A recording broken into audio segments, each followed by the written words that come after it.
Pastikan.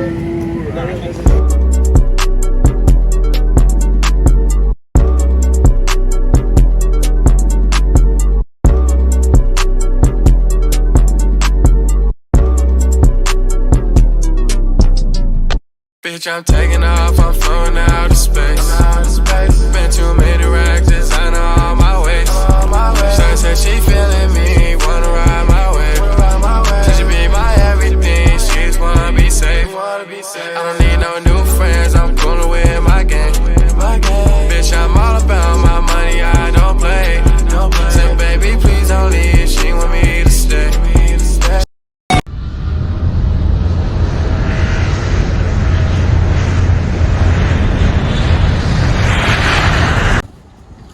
Motion sickness juga dikenal sebagai mabuk perjalanan, adalah suatu kondisi di mana ada perbedaan antara sinyal yang diterima oleh otak dari mata dan organ-organ sensitif terhadap posisi lainnya, termasuk sistem vestibular mengenai posisi tubuh.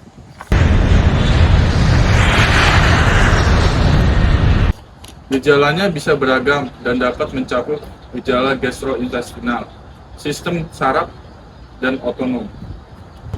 Gejala utama mabuk perjalanan biasanya mual. Contohnya seperti ini. Meskipun penyebab neurobiologis pasti dari mabuk perjalanan tidak jelas, banyak tindakan pencegahan telah dikembangkan untuk mencegah dan meringankan kondisi ini. Selanjutnya ada beberapa gejala lainnya, yaitu kulit pucat, keringat dingin, muntah, pusing, sakit kepala, meningkatkan air liur, kelelahan. Berdasarkan penyebabnya, motion sickness dibagi atas. Yang pertama, sea sickness, air sickness, car sickness, dan juga simulation sickness. Yang pertama, sea sickness, mabuk laut, adalah salah satu jenis mabuk perjalanan yang terjadi ketika telinga bagian dalam bertentangan dengan gerakan perahu yang tidak teratur. Dapat menyebabkan mual, muntah, vertigo, sakit kepala, dan dehidrasi. Namun, biasanya hilang seiring tubuh menyesuaikan diri dengan pergerakan laut. Kemudian, air sickness atau mabuk udara, yang juga dikenal sebagai mabuk perjalanan saat penerbangan, adalah jenis mabuk perjalanan yang terjadi pada sistem saraf pusat tubuh menerima pesan yang saling bertentangan dari mata, telinga bagian dalam, dan juga otot. Kebingungan ini dapat menyebabkan gejala seperti mual, muntah, pusing, sakit kepala, kelelahan, menggigil, berkeringat, air liur keluar, dan juga menguap.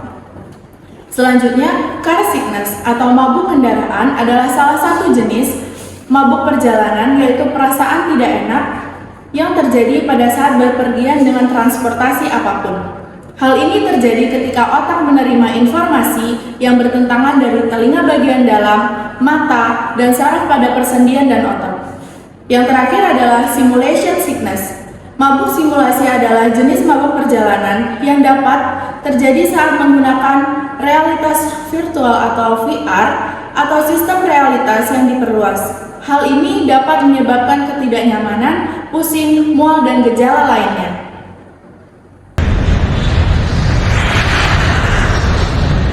Mabuk perjalanan biasanya dipicu oleh gerakan lateral dan vertikal frekuensi rendah. Contohnya, transportasi udara, laut, dan jalan raya. Atau oleh gerakan simulator virtual atau permainan video. Mabuk perjalanan terjadi ketika terdapat ketidaksesuaian antara masukan sensori yang sebenarnya dengan yang diharapkan. Meskipun mekanisme neurobiologis yang tepat belum jelas, banyak tindakan pencegahan telah dikembangkan untuk mencegah dan meringankan kondisi. Karakteristik tertentu yang berhubungan dengan mabuk perjalanan meliputi: yang pertama, jenis kelamin. Wanita lebih rentan dibandingkan laki-laki. Yang kedua, usia. Mabuk perjalanan dimulai sekitar usia 6-9 tahun. Puncaknya adalah pada masa remaja karena sudah terjadi pembiasaan. Yang ketiga adalah orang lanjut usia, adalah kelompok yang paling tidak rentan terhadap mabuk perjalanan. Yang keempat, kondisi medis. Pasien dengan vertigo, patologi vestibular, penyakit gangguan telinga, migrain memiliki resiko lebih tinggi.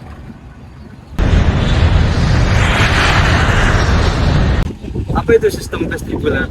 Sistem sensorik yang bertanggung jawab atas fungsi sensorik tentang keseimbangan, equilibrium, dan orientasi spasial. Otak menggunakan informasi dari sistem vestibular untuk memahami posisi dan pergerakan tubuh.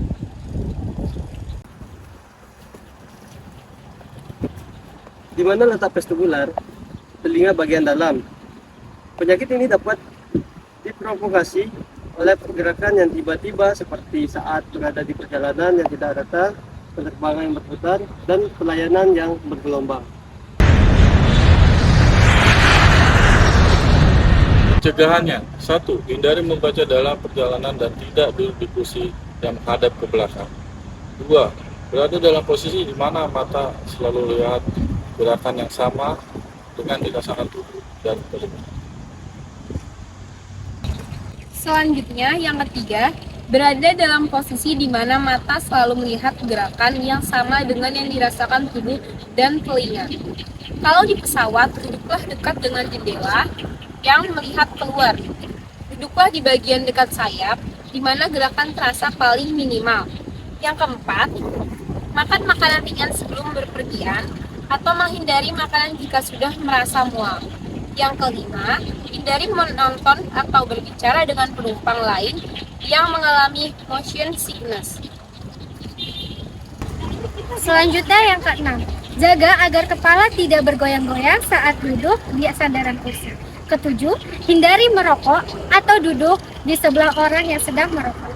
Kedelapan, jika terlanjur mual, makanlah biskuit atau minuman-minuman berkarbonasi untuk mengurangi keluhan lambung. 9. Fokus pada objek yang jauh atau mata tertutup, bukan membaca atau melihat sesuatu di dalam kendaraan, meminimalkan gerakan kepala, dan jika perlu tidur terlentang. 10. Minumlah banyak air dan aturlah ventilasi udara. 11. Meminum obat-obatan anti-motion sickness minimal 30-60 menit sebelum perjalanan dimulai atau seperti yang direkomendasikan oleh dokter.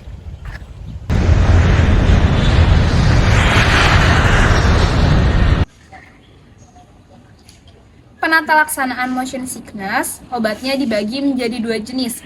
Yang pertama ada antikolinergik, contohnya skopolamin. Yang kedua ada antihistamin, contohnya ada dimenhydrinate oral, diphenhydramin, promethazine, melizin, dan siklizin. Obat antihistamin umumnya digunakan dalam pencegahan dan pengobatan penyakit. Obat-obatan ini untuk mencegah dan mengobati mual, muntah, serta pusing. Antihistamin tertentu misalnya difenhydramin, dimenhydrinate, derifamid, pepirazine, dan promethazine dapat digunakan untuk mencegah dan mengobati mabuk perjalanan udara, laut, dan darat. Dahulu digunakan skopolamin untuk mabuk perjalanan berat dengan jarak dekat atau kurang lebih dari 6 jam. Tapi sekarang antihistamin lebih banyak digunakan karena efektif dengan dosis relatif kecil. Karena antihistamin seperti juga skopolamin memiliki antikolinergik yang kuat, maka diduga sebagian besar efek terhadap mabuk perjalanan didasarkan oleh efek antikolinergiknya. Untuk mencegah mabuk perjalanan, antihistamin sebaiknya diberikan setengah jam sebelum berangkat. Antihistamin terpilih untuk mengobati mabuk perjalanan ialah promethazine, difenhydramin, siklizin, dan meklizin. Terima kasih sudah menonton video dari kami. Selamat menonton, sampai jumpa. Semoga bermanfaat. Ada yang ketinggalan. Dikenal sebagai mabuk perjalanan. Mata selalu melihat gerakan. Kau ketawa, cok.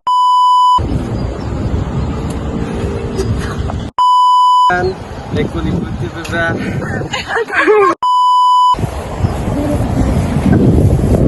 Oh iya, jangan lupa subscribe dan komen di kolom di bawah ini ya. Dadah! Just know